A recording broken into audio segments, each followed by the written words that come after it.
Bonjour les cynophiles actifs, ici Micheline Leclerc, propriétaire de Beaupoil. Et aujourd'hui, comme je vous ai dit, j'ai fait mon village de château de cartes. Et c'est la première fois que Daisy fait ça, vraiment. J'ai jamais fait cette activité-là. Daisy a 14 ans et 11 mois. Donc, tu sais, il y en a qui me disent, mais mon chien est bien trop vieux pour apprendre des trucs. Non, notre chien est jamais trop vieux pour apprendre des trucs. Donc, elle avait réussi avec un château de cartes. Là, j'ai mon château. Il y a des châteaux que j'ai pas mis de récompense à l'intérieur. En fait, ce que j'ai fait, c'est que j'ai mis une petite récompense à l'intérieur de chaque château, sauf celui-là ici. Ouais, celui-là n'a pas de récompense à l'intérieur. Je vais juste voir si elle va l'ignorer ou si elle va quand même chercher. Ça se pourrait, je ne sais pas quelle réaction elle va avoir. On va voir ça ensemble. Donc, je vais faire venir Daisy qui est impatiente de nous montrer qu'est-ce qu'elle va faire. Alors, ma belle Daisy. Ah, elle est là. Viens. Viens, Daisy. Cherche. Alors, voyons voir qu'est-ce qu'elle va faire. Vous prenez des vieilles cartes pour ça, hein? Vraiment. Alors, est-ce que le test va être réussi? Laissons-la chercher. Oh, oh, oh! On cherche. Alors, son flair est encore super bon, même à 14 ans. Ouais, super! Premier château réussi. Et c'est vraiment une belle activité avec les enfants. Alors, les enfants peuvent faire leur château de cartes et le chien peut chercher ensuite les gâteries à l'intérieur. OK. Elle n'a pas encore compris, comme je vous ai vu, hein, je vous ai dit, petit pas, tantôt, on a mis un château de cartes, super bien fonctionné. Là, oups, il faut qu'elle travaille un peu plus pour les autres châteaux de cartes, mais je pense qu'elle va comprendre que à chaque fois qu'il y a un château, il y a une gâterie. On passe à côté, oups. Voyons voir. Alors, beaucoup de châteaux. Peut-être que j'en ai mis trop pour cette fois-ci. Oui, réussi. Réussi. Alors, on continue.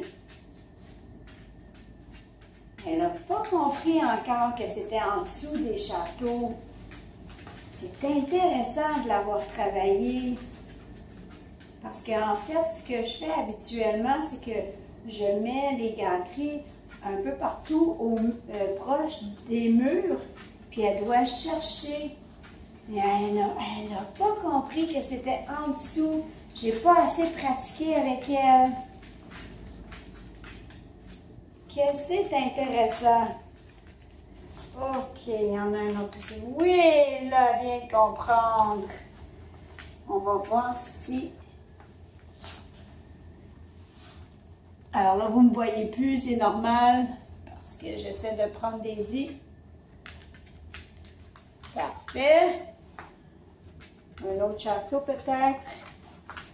Celui-là, c'est celui qui n'a pas de gâterie. OK, on va le passer tout droit. Oui! On va peut-être comprendre que sous les châteaux, il y a une gâterie. Pas de gâterie là non plus. Voyons voir. Oui! Je pense qu'elle vient de comprendre que sous les châteaux, il y a une gâterie. C'est intéressant.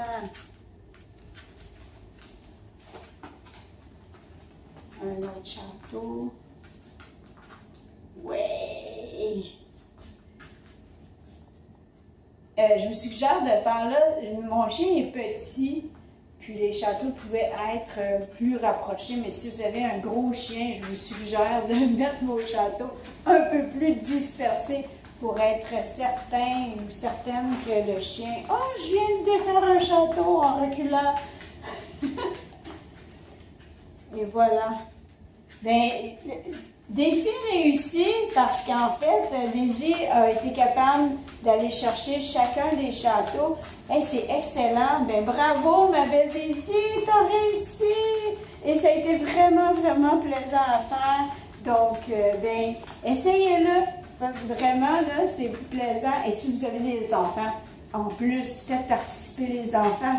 C'est motivant de faire les châteaux pour avoir un résultat après. Tu sais, quand on fait un château de cartes, puis on essaie de le monter, puis il s'écroule, en fait, ben c'est moins plaisant. Mais là, c'est drôle de les voir s'écrouler. Donc, essayez ce truc-là, vraiment.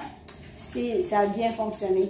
Alors, bye bye, soyez actifs. Hey, si vous connaissez quelqu'un qui pourrait faire ce jeu-là avec son chien et ses enfants, partagez cette vidéo, cliquez j'aime si vous l'avez aimé, puis on se revoit pour une autre vidéo. Bye bye tout le monde, à la prochaine!